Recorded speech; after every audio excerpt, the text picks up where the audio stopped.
Gumaganda ang babae kapag nasa tamang lalaki.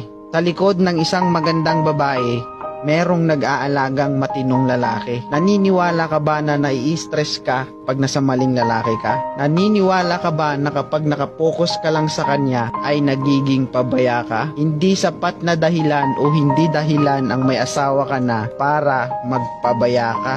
To tandaan mo at itatak mo sa isip mo, wag na wag mong iasa yung sarili mo, wag na wag mong iasa yung pag-aalaga mo sa sarili mo sa kanya.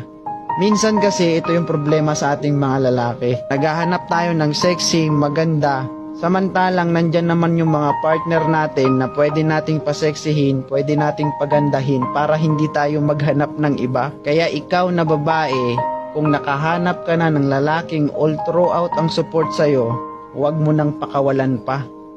Mahalin mo ng todo bago siya mawala.